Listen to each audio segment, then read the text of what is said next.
wala sa tagal o tanda ng motor natin. Pwede pa rin natin i-upgrade yung motor natin kahit yung muffler, guys. Ito yung old muffler niya, guys. So, tingnan nyo. Resonator, catalytic, at muffler. Kinain na ng sistema. 1983? 2015. Mga 90s. Mga 90s? 2009. Model po ng CBR 150.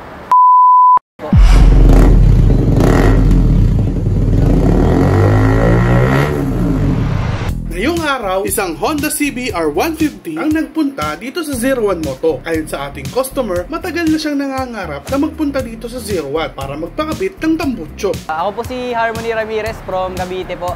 Pinunta ko po dito sa 01 Moto is CBR 150. Napili ko po dito sa 01 Moto kasi fan po ako ng mga mga exhaust po. Pag nanonood po ako sa mga videos po, fan po talaga ako ni Boss Art.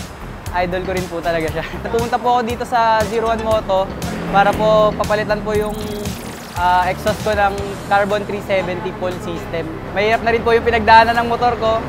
Binuhay ko na lang po ulit siya kasi pangarap ko rin po talaga magkaroon ng CBR 150. Kaya naman agad-agad na sinukatan ng ating fabricator itong Honda CBR 150 ng ating customer. Makikita mo na talagang sinubok na ng panahon itong motor na to. Pero ano sa tingin nyo ang year model ng motor na to? Siguro sa itsura ng motor, 1983? Basta sa itsura niya is siguro 2015. Parang kaedad ko lang to mga 90s. Kasi sa itsura pa lang niya yung ganito sinauna na to yung kabitan ng manibela. Ayan bibihira na yung may ganito Para sa akin, sa itsura ng motor, mga 90s? 2009. Pero ano nga pa talagang year model ng motor na to? Model po ng CBR 150 2011 po. 2007 pababa, ang letra niya sa kaliwa. Pag kumanan na, 2008. From the scratch ay gumawa ang ating fabricator ng elbow para dito sa Honda CBR 150. Tinanggal na din natin ang stock exhaust nito. Ito yung old muffler niya, guys. So, tingnan nyo, kinain na ng sistema.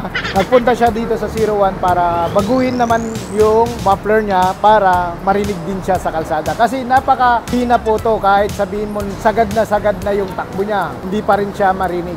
Hindi lang forma, kundi dagdag safety na rin sa rider ang pagpapakabit ng full system exhaust. Kaya nung nagawa na ang ating elbow, sinalpak na natin itong Villain Carbon 370 para magawa na natin ang mid-pipe nito. At nung nagawa na ang mid-pipe at tapos na ang full system para dito sa ating Honda CBR 150, i-soundcheck na natin yan. So what's up mga Kasiwa Nation, tapos na natin gawin itong CBR 150 na nagpo-full system exhaust. Then ang ginamit natin sa kanya is yung Carbon 370. Soundcheck tayo mga Kasiwa Nation.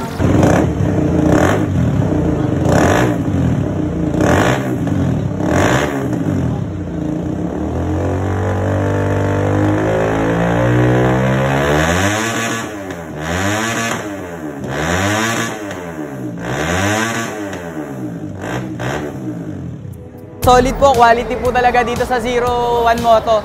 Sisigurado po natin yung kakalabasan na exhaust nyo is yung hinahanap nyo na lutong, nandun po talaga.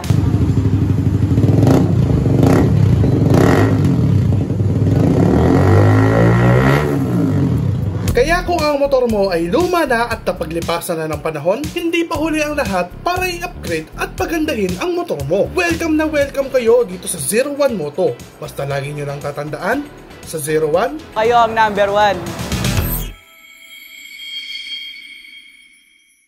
Shoutout po pala sa tropang IG Hoods at sa tropa na sumama para sa akin. Salamat dahil sinamahan mo ako dito sa 01 Moto. Shoutout din sa family ko. Thank you po.